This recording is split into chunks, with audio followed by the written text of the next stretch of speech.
Halo,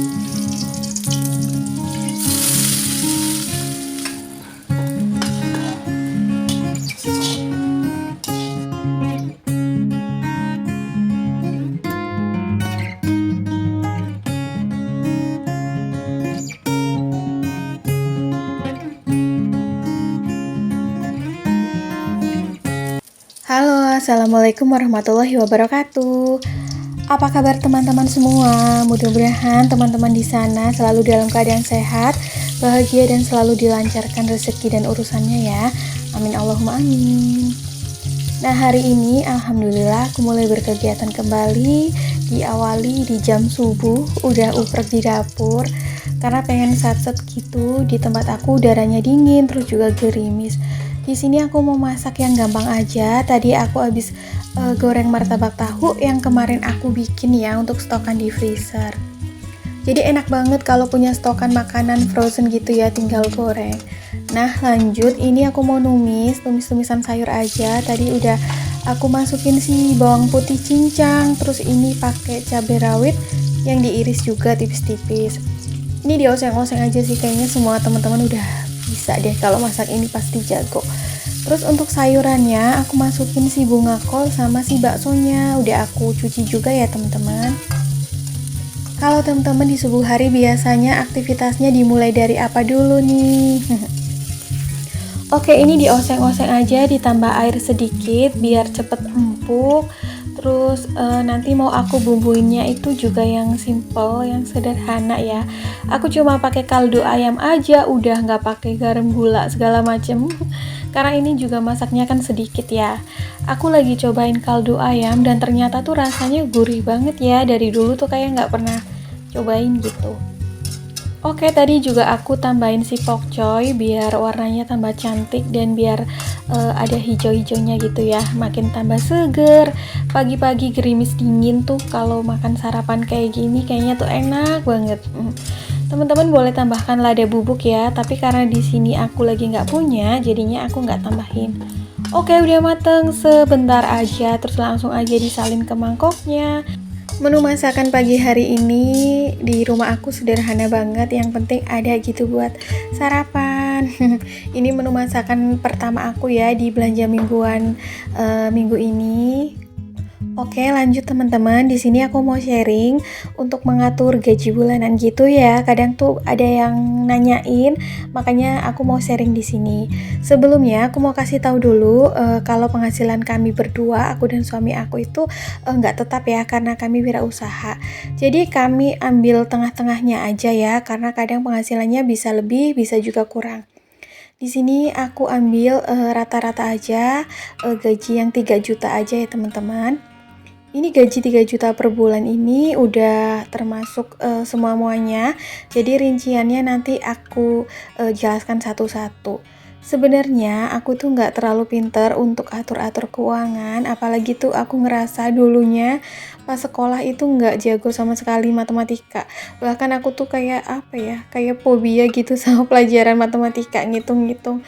Pokoknya nggak pinter sama sekali deh, dan boleh dikatakan apa ya, ya pokoknya nggak pinter deh. Tapi setelah jadi ibu rumah tangga gitu, kayaknya tuh wajib atau mau nggak mau gitu ya buat ngatur keuangan, karena kalau nggak diatur nantinya bakalan over budget. Oke, ini aku lagi pertebal dulu tulisannya biar jelas dibaca gitu ya teman-teman. Biasanya untuk pendapatan itu aku gabung aja antara pendapatanku dan suamiku. Di sini aku pakai usaha jualan kue aku ya teman-teman, sama bukan jualan tapi usaha suamiku. Dan untuk yang pertama aku tulis kewajiban adalah hal-hal yang sifatnya wajib dibayar tiap bulan gitu ya. Ini nggak bisa diganggu gugat dan biasanya itu nominalnya sama. Yang pertama itu ada KPR. Iya, aku masih punya tanggungan KPR gitu ya teman-teman. Ini sebesar 850.000. Mungkin bagi sebagian orang ini murah ya, karena aku ambil perumahan subsidi, tapi buat aku ya lumayan juga. Lebih baik sih sebenarnya jangan ambil KPR ya, mending bangun rumah sendiri deh. Terus yang kedua adalah token listrik. Di sini aku ada anggarkan 150.000.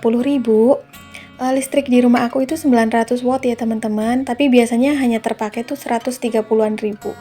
Untuk PDAM aku anggarkan 50.000 per bulan karena di sini memang daerah tempat tinggal aku tuh memang kota kecil, jadi untuk bayar PDAM-nya lumayan murah. Bahkan kadang tuh nggak nyampe 50.000 tapi aku anggarkan segitu aja biar nggak kurang kalau ada kenaikan. Untuk wifi di sini 350.000 dan untuk sedekah itu 100.000. Nanti akan aku uraikan satu persatu ya teman-teman. Dan ini totalnya untuk kewajibanku setiap bulan adalah 1.500.000. Oke, yang kedua di sini akan aku tulis yaitu pos kebutuhan. Pos kebutuhan di sini adalah hal-hal apa saja yang dibutuhkan untuk kebutuhan sehari-hari atau kebutuhan rumah tangga yang sifatnya pokok ya teman-teman atau kita butuhkan. Ini memang biasanya aku atur gajinya kayak 50-50 gitu sih antara kewajiban dan kebutuhan. Yang pertama itu ada belanja bulanan. Belanja bulanan di sini aku anggarkan 600.000. Belanja bulanan itu adalah membeli barang-barang kebutuhan pokok sehari-hari yang sifatnya itu jangka panjang, maksudnya itu awet ya atau kering gitu ya. Biasanya kayak seperti beras gitu-gitu. Nanti aku uraikan satu persatu deh. Yang kedua ada belanja mingguan. Belanja mingguan juga aku anggarkan 600.000 per bulan atau 150 per minggu karena aku belanjanya per mingguan gitu ya. Ini khusus untuk beli bahan lauk, sayur dan buah sama bumbu gitu. Nanti juga akan aku uraikan. Yang selanjutnya di sini aku juga menganggarkan pos untuk dana darurat ya. Dana darurat di sini adalah dana yang digunakan untuk kebutuhan mendadak kayak misalnya kondangan, terus jenguk orang sakit atau jenguk temen yang lahiran gitu ya. Di sini aku anggarkan 150.000 aja per bulan karena tidak setiap bulan itu biasanya kepake ya. Setelah aku pindah ke perumahan gitu, misah dari orang tua, itu udah jarang banget dapat undangan gitu ya teman-teman. Beda kalau di tempat orang tua gitu ya. Hampir tiap bulan kayaknya ada deh. Yang selanjutnya ada jatah jajan. Di sini aku anggarkan 150.000 per minggu. Ini biasanya untuk khusus beli cemilan kering gitu ya di warung grosir. Tapi aku juga sering gitu bikin cemilan sendiri pakai budget belanja mingguan gitu. Ini untuk totalan di kebutuhannya sama yaitu 1.500.000. Jadi untuk totalan antara kewajiban dan kebutuhanku tiap bulan 1.500.000 tambah 1.500.000 ya pas 3 juta rupiah. Sebenarnya ini ngepas banget karena banyak banget kebutuhan pokok yang naik ya teman-teman. Kalian pada ngerasain juga gak sih di sana? Cuma memang kalau untuk aku sendiri memang penghasilannya itu nggak tetap, kadang bisa lebih dari ini, kadang juga bisa kurang dari ini. Jadi aku ambil tengah-tengahnya aja. Dan sebenarnya pengen banget gitu untuk ngurangin atau menghapus pos KPR. Oke, ini untuk tabungannya dari mana? Biasanya aku ambil dari penghasilan sampingan. Penghasilan sampinganku biasanya ya bisa jadi dari penghasilan sosial media atau adalah gitu ya usaha sampingan lainnya. Lalu untuk pos BBM atau bensin aku masukkan aja ke modal usaha atau operasional usaha ya. Karena kan kita berdua di sini dua-duanya wirausaha gitu. Jadi ada penghasilannya itu dibagi dua antara modal dan keuntungan gitu ya. Jadi seperti ini teman-teman untuk pengaturan gaji 3 juta per bulan menurut aku. Lalu akan aku uraikan satu-satu. Untuk kewajiban biasanya udah nggak bisa diganggu gugat karena sifatnya wajib dan nominalnya itu tetap. Dan sekarang di sini aku mau menguraikan pos kebutuhan ya. Yang pertama ada belanja bulanan. Apa aja sih yang aku belanjakan tiap bulannya dengan budget 600.000. Di sini aku mau infoin dulu. Aku di rumah itu ada 2 anggota orang keluarga. Bukan, 2 orang gitu ya dalam satu keluarga. Aku dan suamiku gitu. Jadinya disesuaikan aja dengan kebutuhan masing-masing teman-teman. Kalau misal teman-teman juga mau ATM gitu ya, amati, tiru, dan modifikasi atau mau mengaplikasikannya juga. Yang pertama aku ada beli beras 10 kilo karena kebutuhan kita sebulan itu paling 10 kilo ya, kadang juga cuma 8 sampai 10 kilo lah, tapi di sini aku tulis 10 kilo aja. Aku estimasi harganya 125.000 karena memang beras itu harganya lagi naik daun banget ya. Ya Allah, aku belibet banget deh. Yang kedua ada gas melon. Untuk kepentingan atau kebutuhan pribadi, aku cuma butuh satu tabung sebulan. Aku anggarkan karena di sini harganya 19.000 ya. Untuk galon isi ulang, aku beli 4 galon. Ini bukan yang merek terkenal, tapi yang isi ulang gitu. Per galonnya itu 7.000, jadi sebulan itu butuh 28.000. Untuk minyak goreng, biasanya aku belikan 4 liter. Aku anggarkan 70.000 ya teman-teman. Biasanya sih habisnya antara 3 liter sampai 4 liter, tapi aku anggarkan 4 liter aja. Untuk gula pasir 1 kilo aja, biasanya untuk seduh teh atau kopi ya. Ini harganya 13.500 standar. Kopi Pak Suami yang lumayan banyak, budgetnya 6 renteng 30.000. Teh 1 kotak yang merek standar aja yang lagi promo di minimarket. Biasanya harganya antara 5 sampai 6.000. Terus mie instan biasanya aku stok juga 10 bungkus 30.000 untuk darurat. Untuk garam dan lada biasanya aku cuma anggarkan 5.000 karena beli garamnya yang 250 gram sekitar harga 2 sampai 3.000. Terus ladanya 2 bungkus karena tidak semua masakan aku pakai lada. Untuk kaldu bubuk sebenarnya di sini agak lumayan juga, budgetnya antara 10 sampai 12.000 karena pakai kaldu jamur. Aku pengen rubah deh ke kaldu ayam karena kaldu ayam juga rasanya enak, paling tuh cuma butuh 5.000 ya. Untuk kecap saus biasanya aku untuk saus beli yang kemasan sedang 10.000. Untuk kecapnya tuh nggak habis gitu 1 bulan. Kalau yang kemasan 500 ml jadinya tuh aku bagi 2 aja ya, jadi kebutuhan kecap saus 15.000. Terus kerupuk udang yang mentah biasanya aku pakai yang merek Vina 7.500. Untuk toiletries atau kebersihan di sini ada deterjen. Aku cuma pakai yang kemasan 800 gram sekitar estimasinya 15.000. Pewangi juga yang 800 ml 15.000.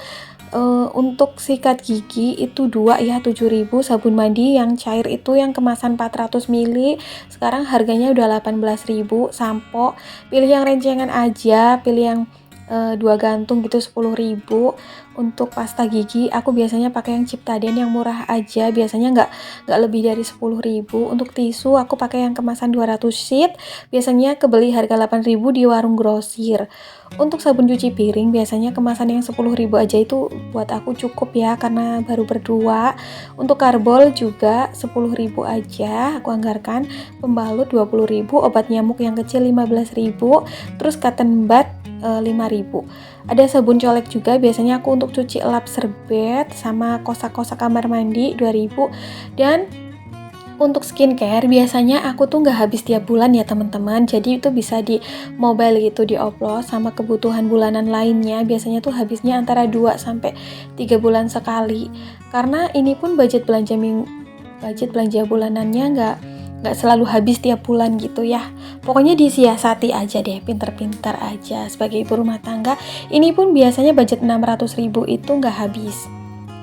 Untuk belanja mingguan di sini 150.000 per minggu ya, atau 600.000 per bulan. Biasanya per minggunya itu aku belanjakan 20.000 untuk beli bumbu seperti bawang merah, bawang putih, cabai gitu ya. Nggak banyak-banyak sih per minggu belinya paling 1/4 atau 200 gram gitu. Apalagi bawang putih tuh paling cuma 1 ons. Yang 1/4 paling cabai sama bawang merah. Untuk yang 30.000-nya biasanya aku belikan sayuran. Dan yang 50.000 itu aku untuk anggaran beli protein hewani ya, kayak beli ikan, ayam, telur gitu. Belinya pun nggak per kilo, kadang cuma setengah, 1/4. Aku mobile aja untuk menu masakannya. Karena kita di rumah cuma berdua. Yang 40.000 biasanya untuk pos budget buah-buahan, dan 10.000 biasanya aku belikan protein nabati kayak tahu tempe. Untuk jatah jajan di sini kan aku anggarkan 150.000 per bulan ya. Biasanya aku bagi 3, jadi per 10 hari gitu belanja cemilan di warung grosir gitu teman-teman, yang rencengan itu lebih murah banget. Kayak 50.000 itu dapat banyak. Kadang juga suka bikin cemilan sendiri, makanya kan jatah jajan ini nggak terlalu banyak. Karena untuk pos makan di luar biasanya itu dari uang sampingan gitu ya, atau kadang tuh Pak Suami yang sering bayarin. Lalu selanjutnya untuk dana darurat, di sini aku anggarkan 150.000 per bulan. Seperti yang aku bilang tadi ya teman-teman, setelah pindah gitu kan, aku jadi warga baru di sini, jadi belum terlalu kenal dengan banyak orang. Jadi jarang banget dapat undangan gitulah, paling sesekali aja gitu, nggak tiap bulan dapat. Jadi misal nih kayak kondangan yang nggak terlalu kenal gitu ya, kasih amplop 50.000, terus kayak kalau jenguk-jenguk lahiran atau orang sakit biasanya kalau enggak ya amplop, kalau enggak aku beli gula, teh sama biskuit gitu, anggaran 50.000. Itu lumayan loh, udah dapat banyak, gula 1 kilo, teh 1 kotak, terus juga ada biskuit gitu. Untuk sedekah, di sini aku anggarkan juga 100.000 per bulan. Biasanya itu aku belikan sembako juga karena mungkin lebih dibutuhkan gitu ya. Untuk sedekah juga ke orang-orang yang membutuhkan yang terdekat, lebih prioritaskan saudara gitu ya teman-teman.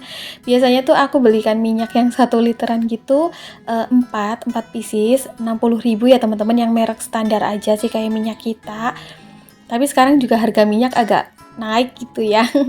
Coba deh nanti aku akalin lagi. Terus gulanya juga yang kemasan setengah kiloan aku beli 4 bungkus karena ini gula curah terus dikemas plastikan gitu ya, setengah kilo, jadinya untuk 2 kilo maksudnya ya, 2 kilo gula kemasan setengah kilo itu 28.000. Terus untuk sisanya itu 12.000 aku belikan teh tubruk, jadi juga dapat 4 pieces kan yang harga 3.000-an gitu.